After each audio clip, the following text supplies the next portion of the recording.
The Indian Navy is considering the procurement of the indigenous TAPAS medium-altitude long-endurance UAVs for enhancing its surveillance capabilities in the Andaman and Nicobar Islands. The TAPAS UAV program was recently dropped from the list of mission mode projects, as it had failed to meet the requirements set by the Indian Armed Forces. Despite the setback, DRDO officials are still believed to be working on the TAPAS program and are committed to improving the performance of the UAV so as to meet the requirements set by the armed forces. The TAPAS UAV, even in its current form, features several cutting-edge features, including long-range electro-optical and infrared payload, synthetic aperture radar, and electronic intelligence gathering capabilities. These sensors allow the TAPAS to survey large areas for surface and airborne threats, making it a prized asset for maritime surveillance. The Indian Navy's interest in the TAPAS UAV is indicative of its impressive capabilities, and with the persistent efforts of the DRDO, it could possibly be the answer for India's maritime surveillance requirements.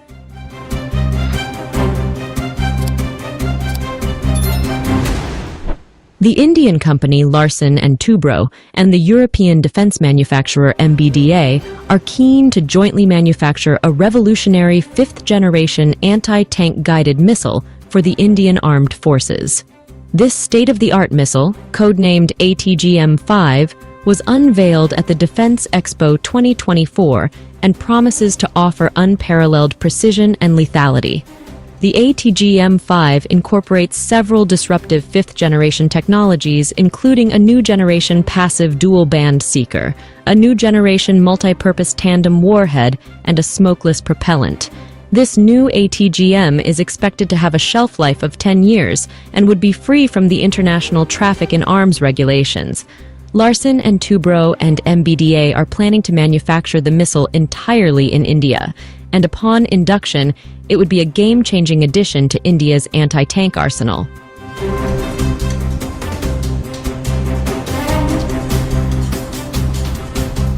The three services of the Indian Armed Forces are currently considering the procurement of 91 Heron Mark II UAVs from the Israel Aerospace Industries.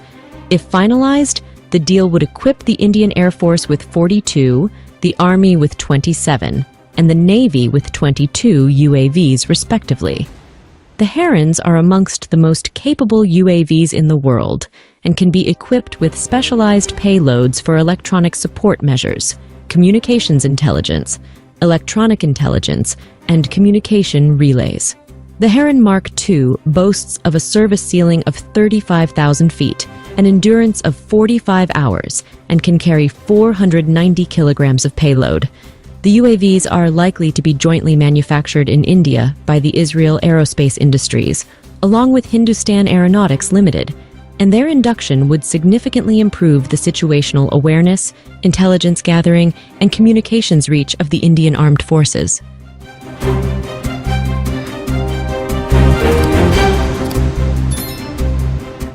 The Indian Armed Forces are all geared up to showcase their indigenously made weapon systems during this year's Republic Day parade. One of the major attractions of the parade is expected to be the Army variant of the medium-range surface-to-air missile. The MRSAM has been developed jointly by the DRDO and Israel Aerospace Industries and is being manufactured in India by Bharat Dynamics Limited. It has a range of around 70 kilometers and is designed to neutralize aerial threats like fighter jets, drones, and cruise missiles. The MRSAM is powered by a dual-pulse solid motor, uses an active radar seeker for guidance, and is armed with a 60 kilograms warhead. The missile system is available in Army and Air Force variants, both of which are currently in service with the Indian Armed Forces.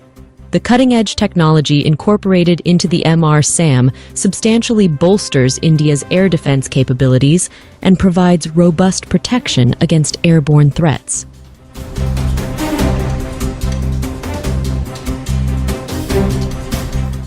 The engine factory in Awadhi has recently successfully indigenized the UTD-20 tank engine. The UTD-20 is a 6-cylinder, 4-stroke, supercharged, water-cooled diesel engine that generates a maximum output of 300 horsepower. It is used to power the Indian Army's BMP infantry fighting vehicles, as well as other battlefield support vehicles. The Indian Army currently operates a fleet of around 3,000 BMPs, and this platform is expected to serve for at least a decade more. The successful indigenization of UTD-20 engine significantly reduces India's dependence on foreign companies for engines and spares, and takes India a step closer towards achieving self-reliance in engine technology.